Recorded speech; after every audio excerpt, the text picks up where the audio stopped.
Hey guys, good evening. So in this workshop I'll be covering about two companies. तो ये दोनों company आप देखोगे कंजम्पशन साइड में है, ठीक है, मतलब एकदम रिटेल कस्टमर्स के साथ डील करते हैं on a pan India basis.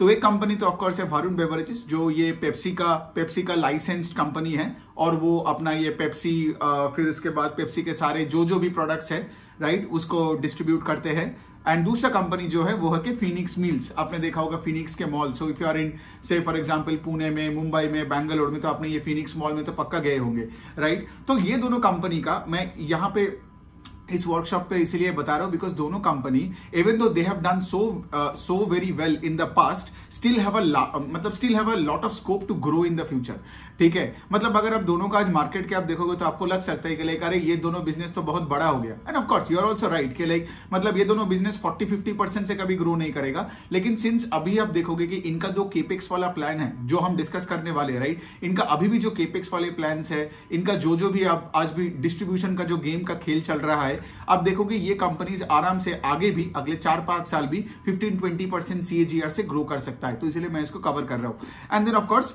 एक एक कंपनी को पकड़ते हैं, उनके कॉन कॉल में क्या क्या हुआ एंड सारे चीजें डिस्कस करते हैं। So let's first start with Phoenix malls.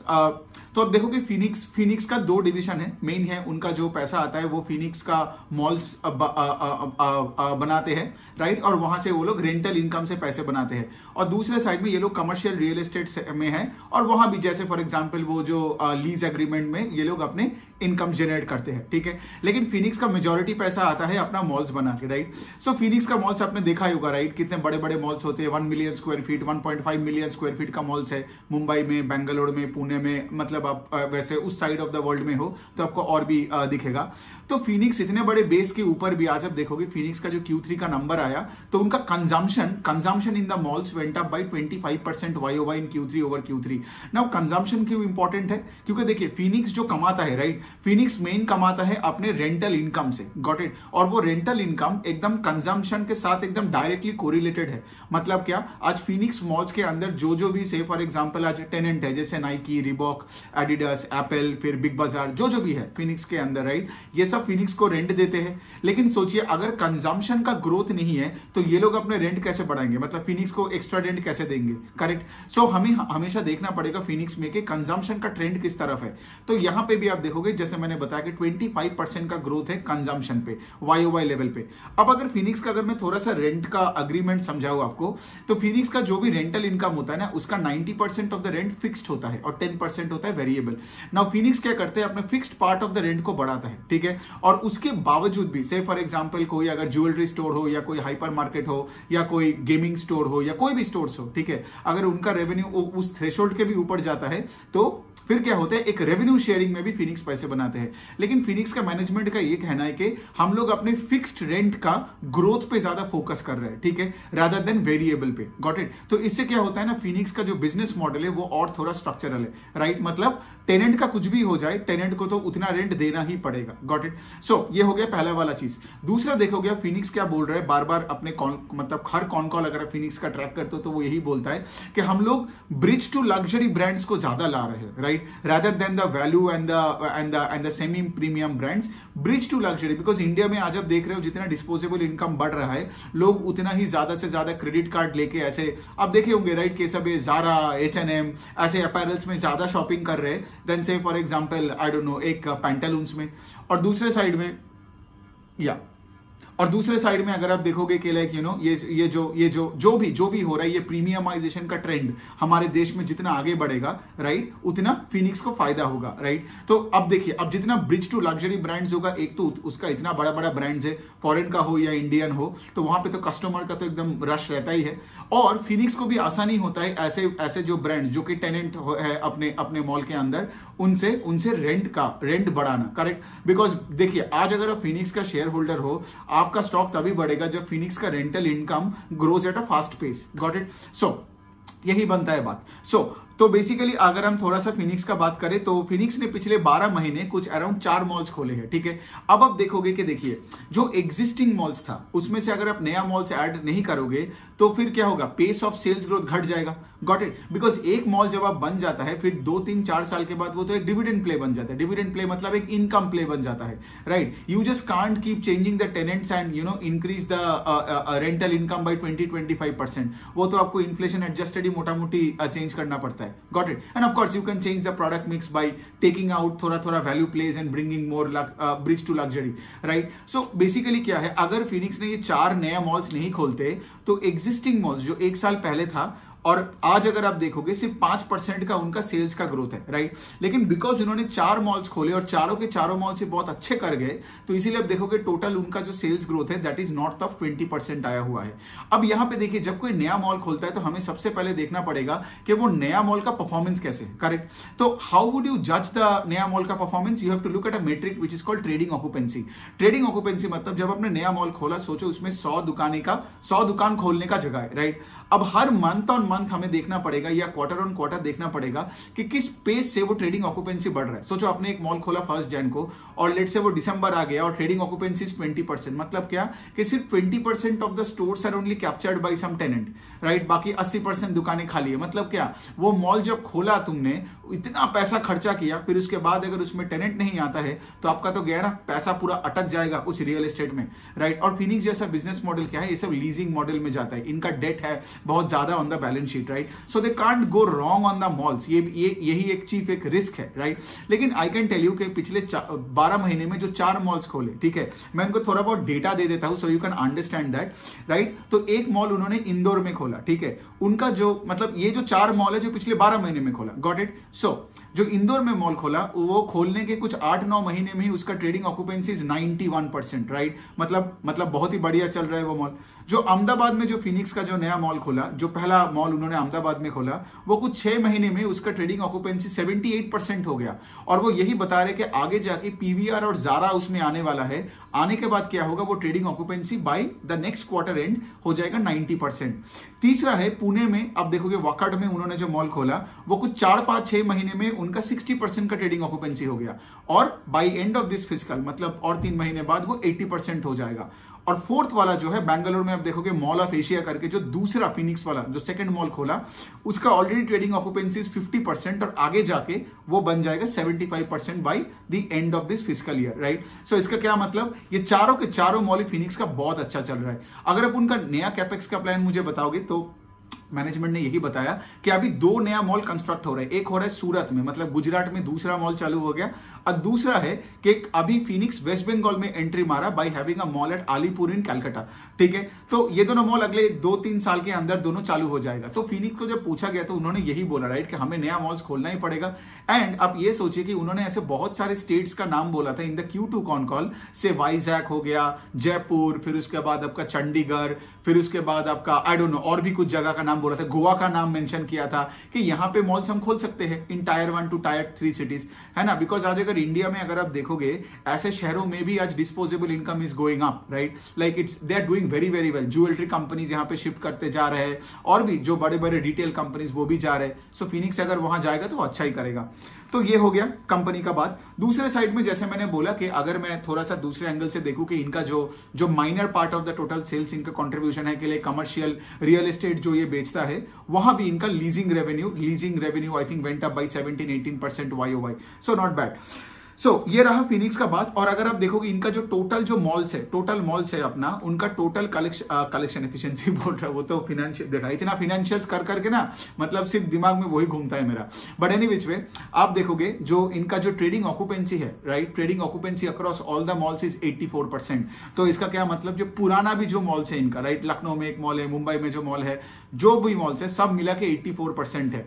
And of course Phoenix का आगे आप देखोगे कि लाइक जितना ज्यादा से ज्यादा मॉल्स खोलेंगे बढ़ेंगे उतना इनका पेस ऑफ ग्रोथ रहेगा, राइट। लेकिन मैनेजमेंट ने एक चीज क्लियरली पॉइंट आउट कर दिया है कि कोविड के बाद जब से ये कम बैक हुआ कंजम्पशन में, इसलिए आप देखोगे फिनिक्स का pace of growth has been very high, मतलब 25-30% से अपने सेल्स को कंपाउंड किया in the past 2 years at least, right. लेकिन आगे जाके मैनेजमेंट यही बोल रहा है कि लाइक हम तो उस रेट से मॉल नहीं खोल पाएंगे ना, मतलब जिस रेट से फॉर एग्जांपल पिछले 2 साल में हुआ है, मगर पॉसिबल नहीं है ना। और आज अगर आप देखोगे सब कुछ प्री कोविड लेवल्स में आ चुका है, राइट। सो प्री कोविड लेवल से उस रेट से ग्रो करना बिकम्स अ बिट डिफिकल्ट। लेकिन फिर भी मैनेजमेंट ने गाइडेंस दिया कि अगले 4-5 साल के लिए, 3 से 5 साल का गाइडेंस दिया कि consumption in the malls, both in existing malls and जो नया मॉल्स आने वाला जैसे सूरत, कोलकाता, ये सब जो मैंने बताया, consumption at malls will grow at a CAGR between 15 to 18%, ठीक है। मतलब आप बोल सकते हो कि अगला, और मैंने क्या बोला, कंजम्पशन के साथ अपना रेंटल इनकम का growth, right, at the malls are more or less correlated.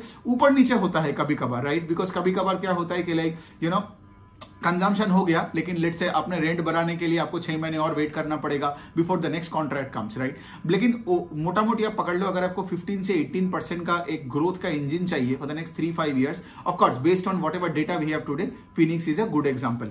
सो यही हो गया फिनिक्स का, ये गाइडेंस भी बता दिया, सब कुछ हो गया। तो अभी देखते हैं Q4 में क्या होता है। अभी चलिए थोड़ा वरुण बेवरेजेस का बात करते हैं। Again a very good company, right, Pepsi का डिस्ट्रीब्यूशन करते हैं, और से फॉर एग्जांपल आज ये लाइसेंस्ड कंपनी है ना, तो 90% ऑफ पेप्सी का जो वॉल्यूम्स है, ठीक है, वॉल्यूम्स इंडिया में आज जो बेचता है across states, I think across 27 states and union territories, वो वरुण बेवरेजेस करता है, ओवर 90%, ठीक है। तो इनका अगर आप पोर्टफोलियो देखोगे 68-70% ऑफ द पोर्टफोलियो है आपका वही सॉफ्ट ड्रिंक्स और जूसेस का, soft drinks, juices, energy drink का। 5-6% वो बेचता है पानी, और बाकी का जो 26-27% है वो आप, एक्चुअली मैंने गलत बोला, ठीक है, यहां पे जूसेस का पोर्टफोलियो इज 25%, पानी 5%, और जितना भी पेप्सी और पेप्सी का, जैसे for example Pepsi, Mountain Dew, ये सब जो प्रोडक्ट्स है, प्लस उसके साथ एनर्जी ड्रिंक्स है जैसे स्टिंग हो गया, गेटोरेड हो गई, ये सब are 68%, got it. So juices जैसे for example Tropicana and all, right, ये सब 27% ऑफ द पोर्टफोलियो है। तो यही बनता है तीनों कैटेगरी। अब कंपनी क्या कर रहा है, आप देखोगे कि वरुण बेवरेजेस भी, राइट, कि पिछले 4-5 साल से बहुत केपेक्स किया। तो जब इन्होंने 3-4 साल पहले इन्होंने अपने से फॉर एग्जांपल ये लोग क्या किया, अपना वेस्टर्न और साउदर्न पार्ट्स ऑफ इंडिया में अपना पूरा एक्सपेंशन किया, राइट, बहुत ग्रीन फील्ड केपेक्स किया, ब्राउन फील्ड केपेक्स किया, और अपना एक डेट लेडन बैलेंस शीट को लेके ही वो केपेक्स किया, राइट। लेकिन वरुण बेवरेजेस एक बहुत अच्छा एग्जांपल है। आप देखोगे इनका their balance sheet is always been debt laden, I think their debt to equity number is close to 0.7 और 0.8, राइट। और हम बहुत डर जाते हैं, राइट, के लिए डेट हाई है, बैलेंस शीट में तो प्रॉब्लम है। नहीं, ऐसा नहीं सोचने का। अगर कंपनी अपना डेट को लेके, उस पैसे को लेके सही से डिप्लॉय कर रहा है, उसी से अपना सेल्स को बढ़ा रहा है ना, तो उसमें क्या प्रॉब्लम है, राइट। तो आप तो सेल्स बढ़ा रहे हो और उससे आप आपका डेट चुका भी रहे हो, गॉट इट। सो हमेशा सिर्फ एक डेट ऑन बैलेंस शीट देख के नहीं डरना। अगर कंपनी का सेल्स ग्रोथ है, अगर वो नया ज्योग्राफीज में जा रहा है, वो मार्केट शेयर कैप्चर कर रहा है, तो आपको उस डेट से कोई टेंशन नहीं लेना है, got it. So Varun beverages is a very good example, because पिछले 5 साल में आप देखोगे ना, उन्होंने अपने सेल्स को 22-23% CAGR से बढ़ाया, राइट।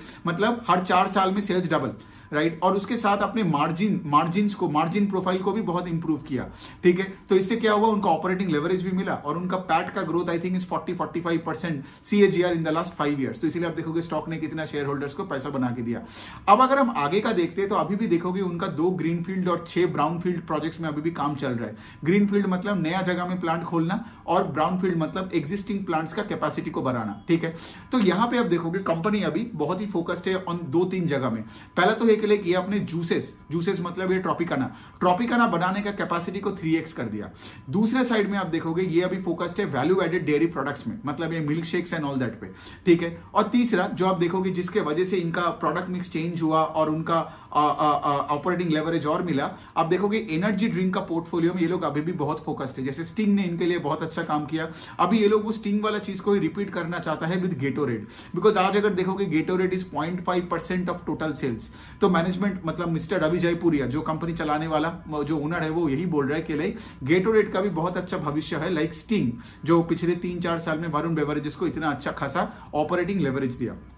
है ना। और चलो मैं अगर थोड़ा सा नंबर्स का भी बात कर लूं तो ये जो 2023 का जो पूरा साल हुआ वो 2022 के ऊपर आप देखोगे इनका वॉल्यूम्स का ग्रोथ था वो 14% पूरे साल में, ठीक है। और उसके साथ साथ क्या हुआ, जैसे मैंने बोला कि प्रोडक्ट मिक्स जो चेंज हुआ इससे वो अपने प्रोडक्ट्स के भी प्राइसेस को भी बढ़ा पाया, गॉट इट। सो उसका भी वैल्यू ग्रोथ हुआ 7%। तो अगर वॉल्यूम ग्रोथ 14% और वैल्यू ग्रोथ 7% दोनों को मिलाओगे तो बनता है क्या, सेल्स ग्रोथ। तो इसीलिए आप देखोगे 2023 में देयर सेल्स ग्रू 21% ओवर 2022। और since product mix favourably change हुआ और कंपनी अपने कॉस्ट पे कंट्रोल रख पाया और एक्सपैंड भी कर पाया तो इकोनॉमीज ऑफ स्केल भी मिला, तो इससे क्या हुआ, ऑपरेटिंग लेवरेज भी मिल गया। इसलिए आप देखोगे इनका जो पैट का ग्रोथ है आई थिंक 35-36% का इनका ग्रोथ था इन 2023 ओवर 2022, राइट। तो सब कुछ ठीक है। अब हमको ये देखना पड़ेगा कि लाइक एक बहुत अच्छा चीज जो कॉन कॉल में डिस्कस्ड हुआ कि एक एनालिस्ट ने पूछा वरुण बेवरेजेस को, लाइक यार एफएमसीजी कंपनीज तो इतने रूरल इकोनॉमी में मतलब स्ट्रगल कर रहे हैं ना, मतलब अगर आप डाबर मैरिको एचयूएल पढ़ोगे तो सब तो रोना ही कर रहा है कि लाइक अरे इतना हाई इन्फ्लेशन, वॉल्यूम ग्रोथ हो नहीं रहा है एंड ऑल दैट। लेकिन आपने 20-25% से अपना सेल्स को ग्रो कर रहे हो, ठीक है, और वही रूरल इकोनॉमी में कैसे। तो इन्होंने यही बोला कि हमने अपने डिस्ट्रीब्यूशन को बढ़ा के और डिस्ट्रीब्यूशन को बढ़ा के हमने वॉल्यूम ग्रोथ दिखाया। सो बेसिकली क्या है, आप देखिए आज इंडिया में हर गांव में पावर है, राइट। इलेक्ट्रिसिटी इंडिया में कोई प्रॉब्लम नहीं है आज। तो ये लोगों ने क्या किया, पिछले साल में कुछ 4 से 5 लाख आउटलेट्स में चिलिंग मशीन बिठा पाया। चिलिंग मशीन क्या है, वो जो ठंडा फ्रिज है ना, वो फ्रिज में, क्योंकि देखिए ये सब कूल प्रोडक्ट्स है, पेप्सी हो गए, ये सब मिल्क शेक्स हो गए, गेटोरेड हो गया, कोई गर्म थोड़ी पीता है ना। तो अगर से फॉर एग्जांपल उस गांव में पावर नहीं है तो वो चिलिंग फ्रिज, मतलब वो फ्रिज कहां से रखेगा।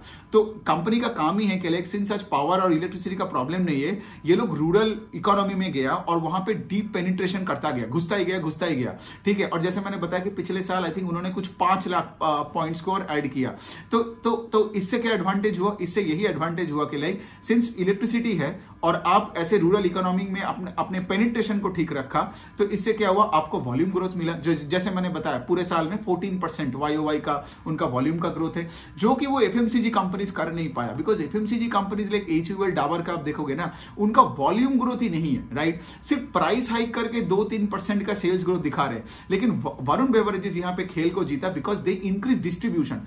वरुण बेवरेजेस हो या कोई भी एफएमसीजी कंपनी हो, राइट। बाद में हम बेक्टर करके company Mrs Bector food speciality को देखेंगे, वो उसका भी वॉल्यूम का ग्रोथ है, एक डिस्ट्रीब्यूशन का खेल है। अब जब वो नॉर्थ इंडिया से लेके वो साउथ और वेस्ट में जा रहा है, चलो वो तो अगला शायद कल परसों में एक व्हाट्सएप बना के मैं बोलूंगा। लेकिन आप कोई भी प्रोडक्ट बेचोगे ना, लेकिन अगर उसका वो डिस्ट्रीब्यूशन और वॉल्यूम का ग्रोथ नहीं है ना, तो आपका सेल्स बढ़ना is very difficult. This is what separates Varun beverages from any other FMCG companies. तो ये एक बहुत अच्छा इंसाइट था जो मुझे कॉन कॉल से मिला।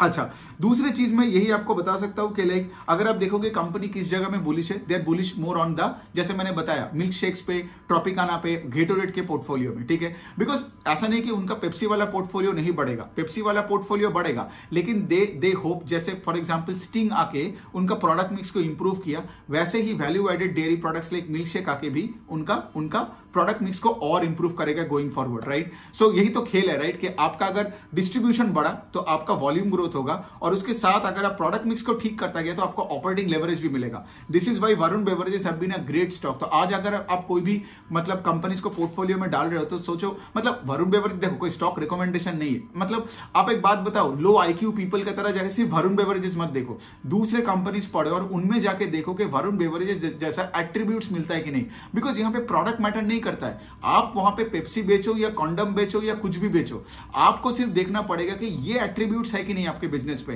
कि आपका टॉप लाइन बढ़ रहा है और प्रोडक्ट मिक्स भी फेवरेबली चेंज हो रहा है, और आपका बॉटम लाइन टॉप लाइन से ज्यादा रेट से ग्रो कर रहा है, और ईपीएस एकदम 2.5 करके ऊपर जा रहा है, राइट। तो वैसे ही स्टॉक्स आप देखोगे मल्टी बैगर रिटर्न्स जनरेट करता है शेयर होल्डर्स के लिए।